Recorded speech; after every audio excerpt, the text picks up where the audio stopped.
India की growth में एक पुश का काम करते हैं रेयर अर्थ एलिमेंट्स। इनका यूज़ सेमीकंडक्टर चिप जो कि मशीन में माइंड का काम करते हैं, इसके साथ ही बैटरीज बनाने में भी रेयर अर्थ एलिमेंट्स का यूज़ होता है। आज के वीडियो में रेयर अर्थ एलिमेंट्स के बारे में जानेंगे। वीडियो पर न्यू है तो सब्सक्राइब कर लें और वीडियो लाइक करना ना भूलें। Let's start it. Rare earth elements ये क्रिटिकल मिनरल्स 17 मेटेलिक एलिमेंट्स हैं जो मॉडर्न टेक्नोलॉजी और इलेक्ट्रॉनिक गैजेट्स के लिए बहुत ज़रूरी हैं। मार्च 2026 के अपडेट्स के मुताबिक इंडिया इन मिनरल्स के लिए अपनी डिपेंडेंसी चाइना से कम करके खुद आत्मनिर्भर बनने की कोशिश कर रहा है।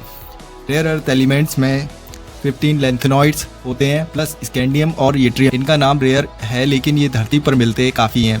इन्हें रेयर इसलिए कहते हैं क्योंकि इनका एक्सट्रैक्शन निकालना और प्रोसेस करना बहुत मुश्किल और एक्सपेंसिव होता है। इंडिया में कहाँ मिलते हैं?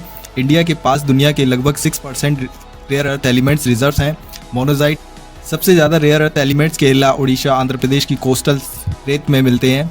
हाल ही में जियोलॉजिकल सर्वे ऑफ इंडिया ने जम्मू एंड कश्मीर के रिहायशी इलाके और राजस्थान में लिथियम और बाकी रेयर अर्थ एलिमेंट्स के भंडार ढूंढे हैं। इसके बिना मॉडर्न दुनिया नहीं चल सकती। स्मार्टफोन्स एंड लैपटॉप्स में, इलेक्ट्रिक व्हीकल्स में यूज़ होता है, क्लीन एनर्जी में यूज़ हो सकता है। रेयर अर्थ एलिमेंट्स डिफेंस में, मिसाइल्स गाइडेंस सिस्टम और जेट इंजन्स में।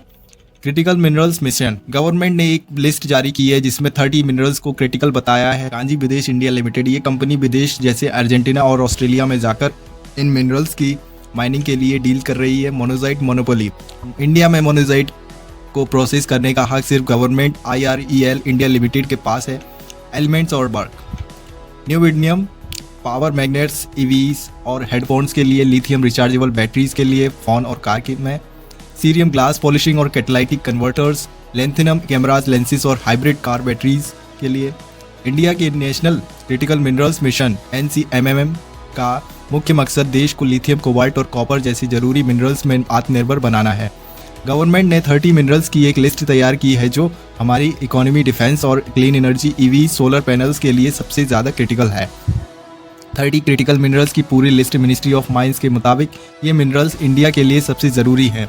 लिथियम EV बैटरीज के लिए, कोबाल्ट बैटरी स्टेबिलिटी के लिए, निकेल हाई परफॉर्मेंस बैटरी के लिए, कॉपर इलेक्ट्रिसिटी और wiring, EV motors, graphite battery anode, rare earth elements permanent magnets के लिए, टिटेनियम एरोस्पेस और डिफेंस, सिलिकॉन सेमीकंडक्टर्स और solar cells, vanadium steel alloys और एनर्जी स्टोरेज, टंगस्टन, डिफेंस और industrial tools. आगे आप लिस्ट देख सकते हैं।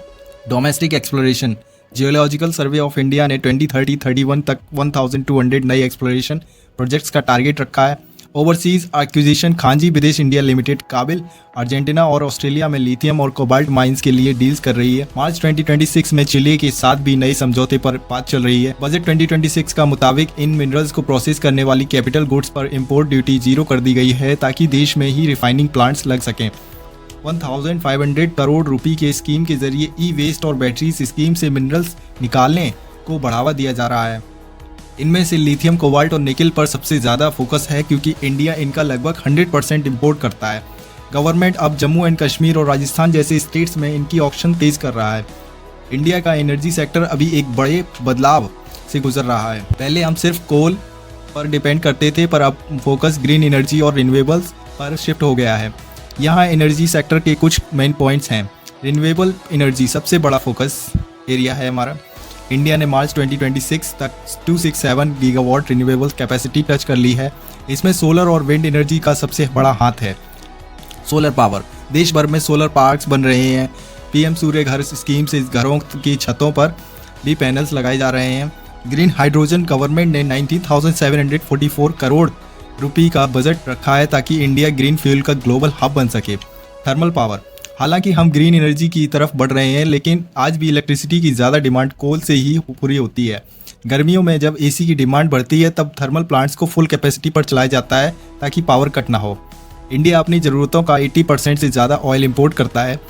रिलायंस, ONGC और IOCL जैसे बड़े प्लेयर्स अब सिर्फ रिफाइनिंग नहीं बल्कि बायोफ्यूल्स और हाइड्रोजन में भी इन्वेस्ट कर रहे हैं।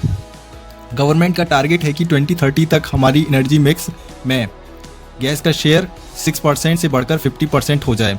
नई पॉलिसी के मुताबिक अब प्राइवेट कंपनीज भी न्यूक्लियर पावर प्रोजेक्ट्स में पार्टनरशिप कर सकेंगी जो पहले सिर्फ सरकारी थी। इसका टारगेट 2047 तक 100 गीगावाट कैपेसिटी तक पहुंचाने का है। वीडियोस कैसा लगा कमेंट में राय दें। अगर आपको लगता है कोई टॉपिक ट्रेंडिंग में है और उस पर वीडियो बनाना ज़रूरी तो आप उसको कमेंट बॉक्स में भी बता सकते हैं। तब तक के लिए देखते रहिए आवर लाइफ। Thank you.